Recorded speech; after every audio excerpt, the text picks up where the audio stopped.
Hi everyone, কি অবস্থা সবার? কেমন আছো সবাই? চলে এসেছি আর একটি নতুন ভিডিও নিয়ে। তো আজকে আমি কোথায় যাব, কি করব, সেটা তোমরা এই ভিডিওর মধ্যে দেখতে পাবে। সব ফ্রেন্ড রেডি হয়ে চলে এসেছে, আর আমি তো অনেকক্ষণ আগেই রেডি হয়ে গেছি। তো প্রচুর বৃষ্টি হচ্ছে, সেজন্য সবাই ভিজে গিয়েছে, আমিও ভিজে গিয়েছিলাম। তোমরা আমার হাতে যে গিফটটা দেখছো, এটা শুধু আমার একার নয়, এটা আমরা সব ফ্রেন্ড মিলে একসঙ্গে নিয়েছি। তো বন্ধুরা, তোমরা একটু গেস্ট করো এর ভেতরে কি থাকতে পারে। আর যদি গেস্ট করতে পারো তাহলে কমেন্টে জানিও। আমরা যাচ্ছি আমাদের বন্ধুর বোনের বিয়েতে। রাস্তায় বৃষ্টির কারণে আমাদের অনেক লেট হয়ে গেছিল। বন্ধু হাসছে আর বলছে কোনো ব্যাপার নেই, চলো যাওয়া যাক। তো বন্ধুরা, তারপর আমরা চলে আসলাম।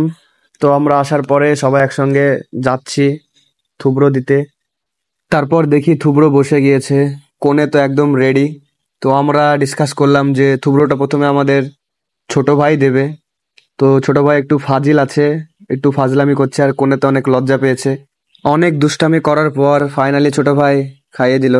তারপর আমি ভাবনা চিন্তা করলাম যে চলো আমিও একটু যাই, গিয়ে থুবড়োটা দিই। তো আমি এসে প্রথমে ভাবলাম ভালোভাবেই থুবড়োটা দিব। তো ছোট ভাইয়ের দেখা দেখি আমিও একটু দুষ্টামি শুরু করলাম। তারপর কোণে তো একদম লজ্জায় লাল হয়ে গেছে। কোণে ছাড়া আশেপাশে যারা সবাই ছিল তারা সবাই হাসছিল।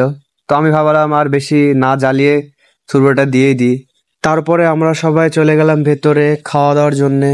তো এরকম একটা স্পেশাল দিনে আমরা সব বন্ধুরা একসঙ্গে মিলেমিশে বসে খাচ্ছি, এটা সব থেকে আনন্দের এবং খুব মজার। তো এই দুই লাবিষ্ট খুব লজ্জা করছে, হাসছে ক্যামেরা দেখে। তো বন্ধুরা, ভিডিওটা আমি এখান থেকে শেষ করছি। ভিডিওটা যদি ভালো লেগে থাকে তাহলে অবশ্যই তোমরা লাইক করো।